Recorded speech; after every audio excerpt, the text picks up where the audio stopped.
Apa hukumnya kunut yang dikerjakan setiap subuh? Baik, Anda berbicara hukum, berarti saya mesti jelaskan turunan hukum. Ingat, bedakan ini ya, ada hukum dan sikap hukum, itu beda. Hukum dan sikap hukum. Kalau sikap hukum, itu pilihan seseorang untuk menentukan dan memilih hukum mana yang sesuai. Tapi kalau hukum saja, itu berarti semua turunan hukum yang dipesankan oleh Al-Quran dan Sunnah. Misal, hukum tentang bismillah, itu bisa dibaca 4 cara dalam sholat, seperti saya terangkan tadi malam. Bisa dijaharkan, disirkan, tidak dibaca sama sekali, atau dibaca rakaat pertama, selanjutnya tidak. Tapi sikap kita terhadap itu memilih salah satu. Itu sikapnya. Nah, kadang-kadang mohon maaf, kalau hukumnya sudah ada pilihan, tapi sikap hukumnya berbeda, sepanjang dalam kerangka hukum itu tidak perlu kita kemudian berselisih. Sepanjang dalam kerangka hukum yang sama, karena kita tidak mungkin memaksakan seseorang selalu sama dengan kita. Kecuali kalau pada hukum yang sifatnya satu dalil, satu contoh, dan tidak ada sikap lain kecuali itu saja. Seperti saya terangkan dalam kesempatan tadi malam. Nah, sekarang tentang kunut.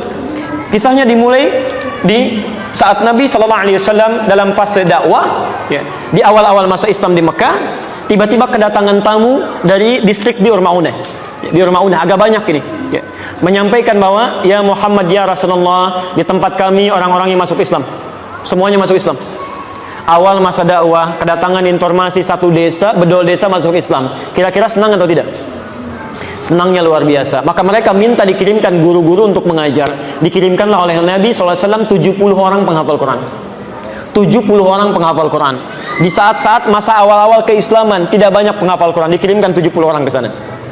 Singkat cerita, ketika beliau sedang menunaikan sholat, dalam riwayat disebutkan sholat subuh, yang lain mengatakan sholat maghrib, tiba-tiba turun malaikat Jibril menyampaikan bahwa orang-orang tadi yang datang kepada Muhammad, mereka menipu. Karena ternyata orang-orang itu ketika sampai di Bir Ma'unah, semuanya dizalimi, bahkan dieksekusi dan syahid. Ya, jadi mereka semua dibantai, dibunuh. Ya, jadi ada yang menipu mengatakan masuk Islam, dikirimkan pengajar, tapi kemudian disakiti, dizalimi. Nabi dengan sifat kemanusiaannya marah pada saat itu. Kemudian beliau berdoa kepada Allah Subhanahu wa ta'ala. Ada yang mengatakan doanya sebelum ruku, ada yang mengatakan bangkit dari ruku. Maka beliau mengatakan, Allahumma adzib fulan, Allahumma la'anhum, ya Allah tolong hukum si fulan, tolong laknat si fulan. Bahkan disebutkan sebagian dari suku-sukunya, Bani Kedha, Bani Kedha, Bani Kedha. Itu berlangsung selama sebulan. Berlangsung selama sebulan. Hingga turunlah kemudian Quran surah ketiga Ali Imran ayat 128 sampai 129. Posisi paling kanan sebelah bawah di mushaf standar. Quran surah ketiga Ali Imran ayat 128 sampai 129. Ayat 128 ini poinnya. Laisa laka minal amri syai'un aw yatuba 'alaihim aw yu'adzibahum fa innahum zalimun.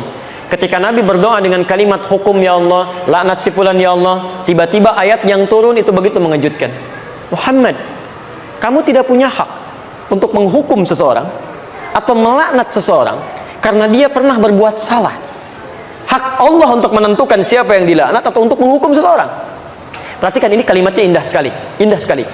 Ini ingin memberikan keterangan kepada Nabi SAW bahwa tugas Nabi itu berdakwah dalam kebaikan. Sekalipun cuma berdoa, maka bila bisa berdoa yang baik-baik, maka hindarkan doa yang tidak baik. Ingin mengajarkan bahwa Muhammad, kamu masih berada di awal dakwah. Jangan cepat merasa panas, kemudian cepat menyinggung, minta dihukum dan sebagainya. Kalau nanti sikapnya seperti itu, nanti lama-kelamaan gak ada bedanya dengan umat terdahulu. Nabi Nuh ketika umatnya mulai menyimpang, minta kepada Allah, ya Allah, setelah berdakwah, ya Allah, umat ini gak mau menerima, ya Allah, maka turun azab Allah Subhanahu wa ta'ala. Kamu untuk umat terakhir sampai dengan kiamat.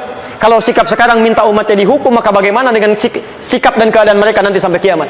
Jangan-jangan gak ada umat nanti sampai kiamat deh, karena nabinya belum apa-apa sudah minta kemudian untuk menghukum. Maka turun ayat untuk meluruskan kepada Nabi supaya berdoa dalam kebaikan-kebaikan. Taib.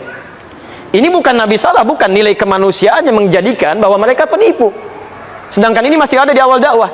Tapi Allah kemudian menanamkan kesabaran dalam diri Nabi. Yang paling indah, turunlah kemudian ayat ini. Setelah ayat ini turun, terjadi dua peristiwa. Satu, Nabi tidak membacakan lagi doa tadi.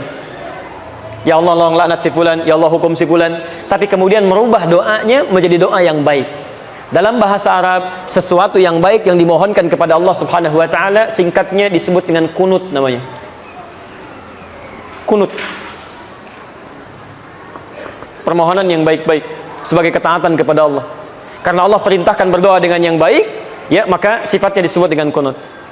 Taib, maka peristiwa yang pertama, fokus, Nabi tidak membacakan doa itu lagi, lalu mengajarkan kepada cucunya Al-Hasan, kepada sebagian sahabatnya, doa yang terbaik sebagai pengganti doa yang ini. Apa doanya? Allahumma hadini fiman hadait, wa afini fiman afait, wa tawallani fiman tawallait, wa barik li fima atait, wa qini syarra ma qadait. Tidak pakai birahmatika ya. Tidak pakai birahmatika, tapi dalam hadisnya wa qini syarra ma qadait. Itu yang diajarkan oleh Nabi sallallahu alaihi wasallam. Maka kemudian ada yang meriwayatkan Nabi tidak pernah membacakan doa itu lagi, dicukupkan ya, tapi kemudian sahabat mempraktikkan doa itu dalam salatnya. Ada yang menggunakan saat witir, ada yang menggunakan saat Ramadan ya, di 10 malam terakhir, bahkan ada yang menggunakan dalam kesempatan salat subuhnya. Dan itu didiamkan oleh Nabi sallallahu alaihi wasallam. Bahkan ada sebagian mengatakan bahwa Nabi Muhammad sallallahu alaihi wasallam pernah menggunakan itu dalam salat subuh.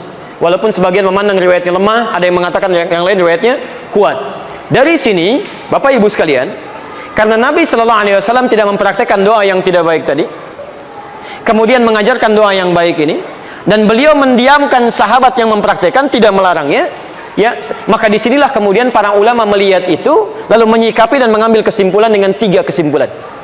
3 kesimpulan. Karena Nabi tidak mengatakan langsung. Kalau Nabi mengatakan sudah nggak usah berdoa, selesai masalah. Kalau Nabi mengatakan berdoa ya, ini bagus, selesai masalah. Tapi Nabi mendiamkan di sini, dan sikap diamnya Nabi dalam implikasi hukum itu bisa menerangkan beberapa pilihan-pilihan hukum. Maka Imam Abu Hanifah mengatakan, karena Nabi sebelumnya tidak baca doa, dan setelah itu pun beliau tidak baca doa lagi setelah turun ayat tadi, maka beliau menyimpulkan tidak ada doa kunut itu.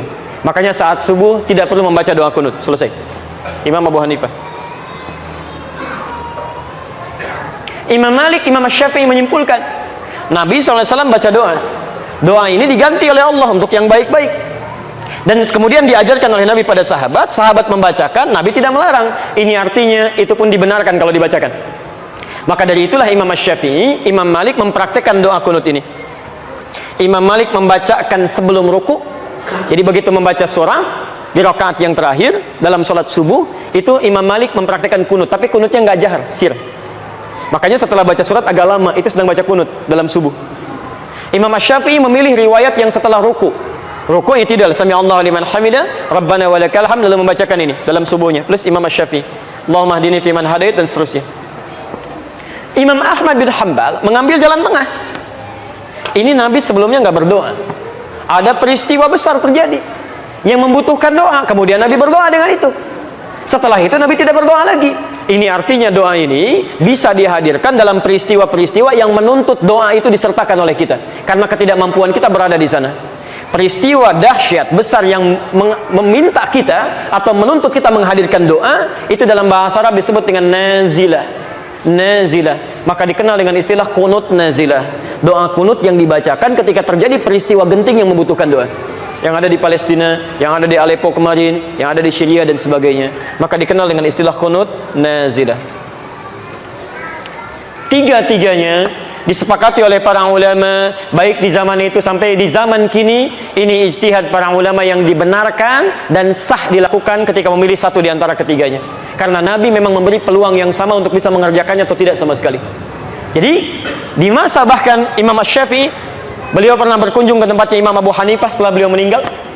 Masya Allah Pak, Imam Syafi'i kunut, Abu Hanifah dan muridnya tidak.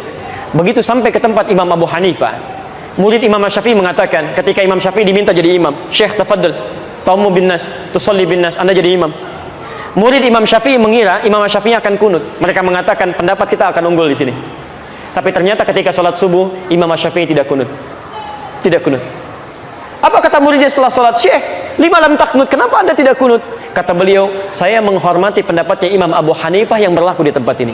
Masya Allah. Imam Syafi'i kunut, tapi ketika berkunjung di tempat yang tidak kunut, beliau tidak mempraktikkan kunut. Imam Ahmad bin Hanbal juga, Masya Allah, beliau kunutnya nazilah, tapi ketika beliau berada di tempat Imam Syafi'i, beliau kunutnya kunut seperti biasa, bukan nazilah lagi.